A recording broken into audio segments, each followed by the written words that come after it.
Nobody talks about this when they talk about mental health. Today, I'm going to be speaking with Cheyenne Jones, a mental health practitioner who combines spiritual teachings and mental health in order to support people to truly fully heal. So we're going to have a conversation. We're about to do our walk and talk. Thanks for joining us. Let's get going. Oh my goodness, what a beautiful day here in Ogden, Utah. I'm here with Cheyenne Jones, and we're about to have a walk and talk conversation. Hi, Cheyenne. Hi, it's so good to be here and joining with you. It's so fun to have you here in Utah and on this beautiful weather that we're having for spring. Oh my goodness, it's so sunny. I'm just so excited.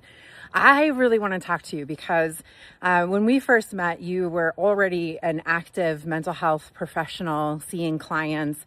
And one of the things that you had mentioned to me was that you were feeling challenged as people were staying in therapy, and you weren't really seeing them heal and shift out of therapy.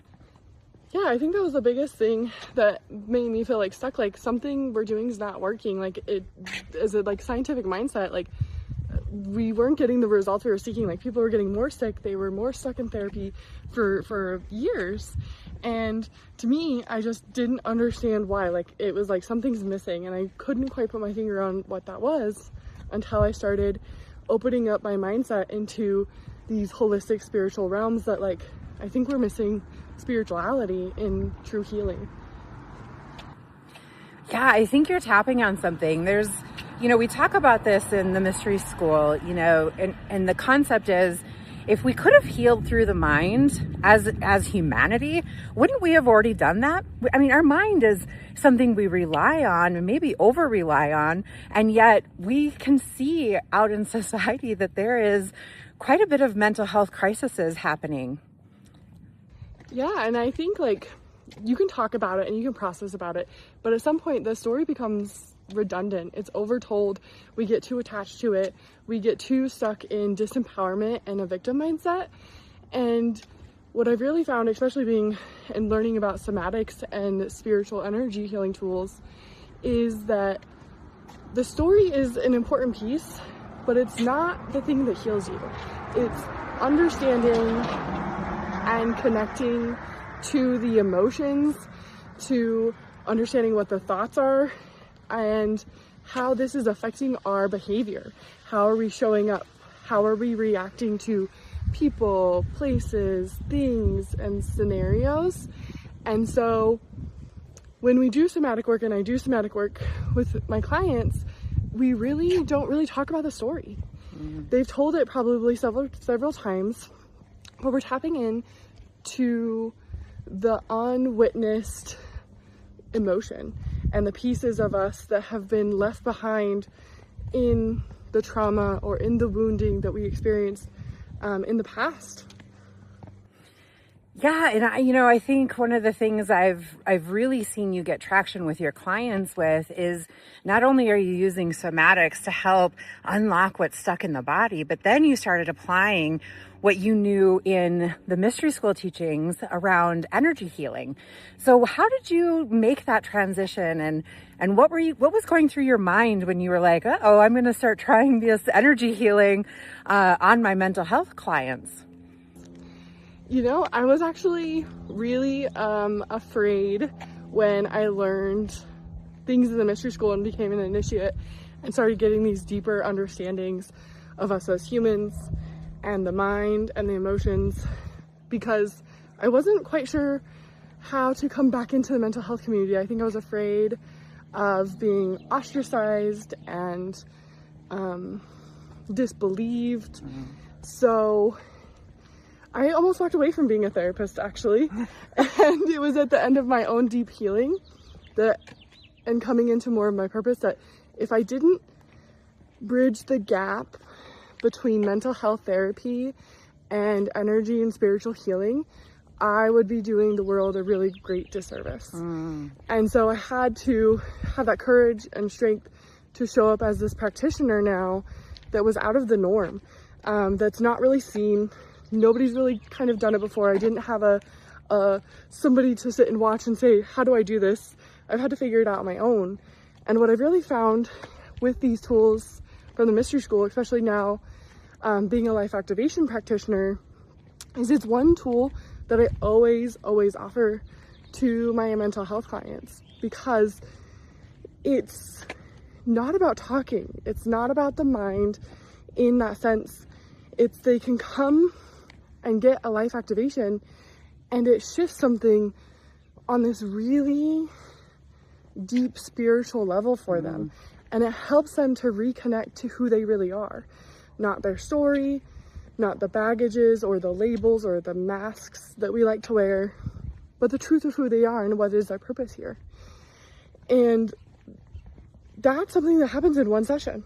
And I've never seen any other modality or healing that does something so profound. And then it helps them to understand and see from a different perspective in the therapy sessions that we do afterwards. That now they have more empowerment, they have more self-awareness, and they're able to actually make different choices that get them where they want to go a whole lot faster. Well, that seems really important in mental health. You know, when we are facing crisis after crisis, I can speak from my personal experience, having been in therapy quite a bit as a child and a teenager, is you could go to the therapy and you would maybe work through something, and then you think, oh, I'm great, and you'd stop doing therapy. And then a year goes by, and guess what? It's there again. And the real thing that we're looking for is the shift, right? We're not just looking to understand why I have this thing. I think everyone is looking to fully shift and not have the thing anymore.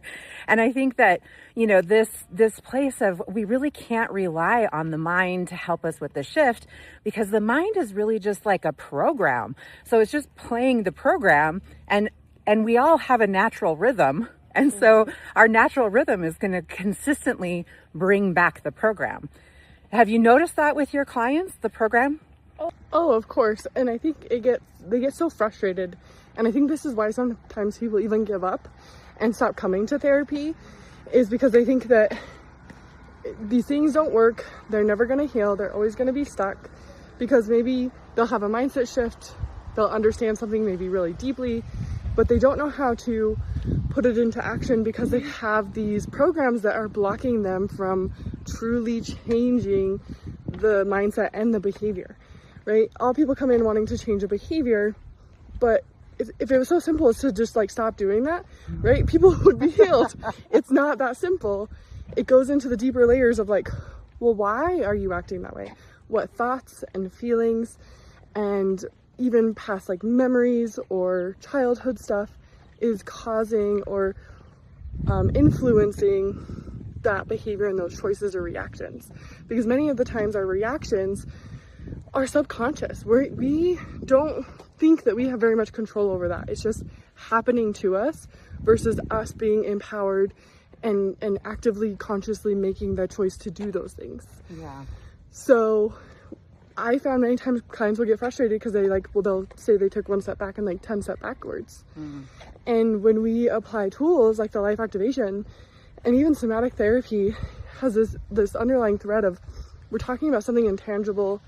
There's an energy and an essence with somatics that you don't get in traditional talk therapy or talk therapy modalities. And that's really been able to help them let go of that pattern, let go of those limited beliefs, maybe even start to reconnect and understand the emotions so that they don't get so fearful or resistance to feeling those things, or even attached to some certain feelings over others. They can move more freely in the world because they've let go of those things.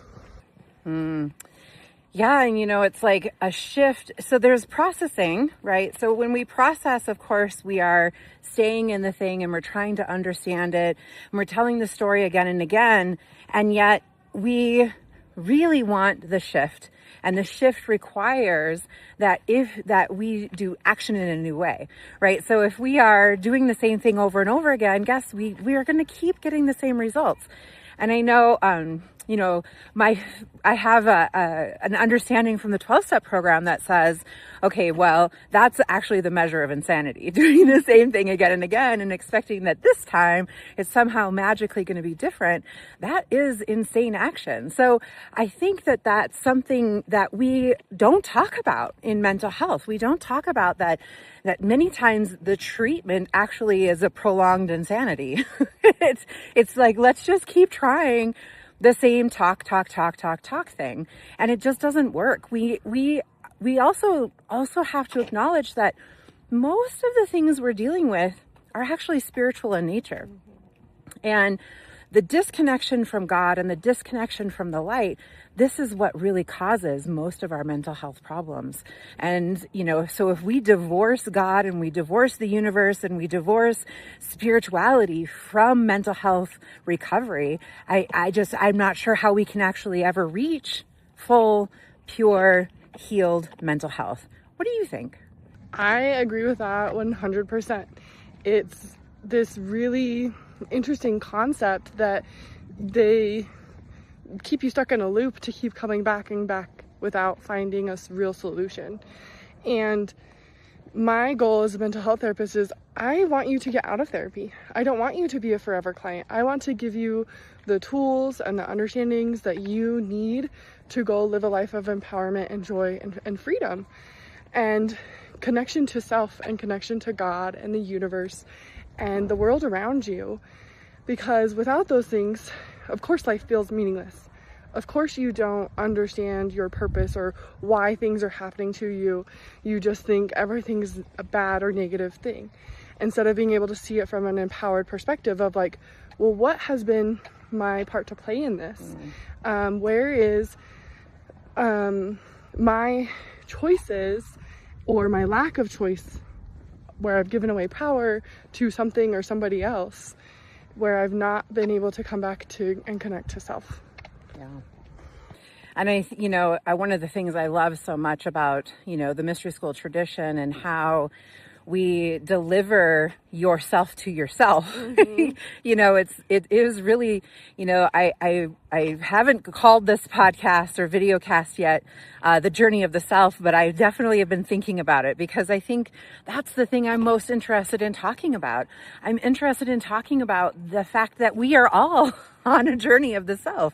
And at whatever degree we're telling ourselves the truth about who we are and where we're at, that is also a measure of our mental health. And, we can hide and we can pretend, but pretend and hiding only lasts so long. And a life of misery, no one deserves that. We deserve to be living here and having joy and enjoying life and the experiences and connecting with each other and saying hi. And seeing each other in the face and really loving each other. But, that disconnection from God keeps us from doing that. And I agree 100%. And that's where I think mental health has had that divorce from spirituality for quite some time, or has been pushed out or called like alternative or woo. But it's really the missing piece that I found within myself, within my clients, is that you make greater progress when you understand that you're not walking the journey of self alone. So well said. Well, I am so grateful that we got to take this walk today before I head out of Ogden and back to Phoenix. And thank you for sharing. And, if you are interested in what Cheyenne does as a mental health practitioner, as a life activation practitioner, you can find her online at embodyyourlight.net. She's on all the socials, I'm pretty sure, yeah? Yes, I'm on all the socials. So please find her, connect with her, and join this conversation. I will see you next week. Thank you, Cheyenne. Thank you, Kelly. See you later.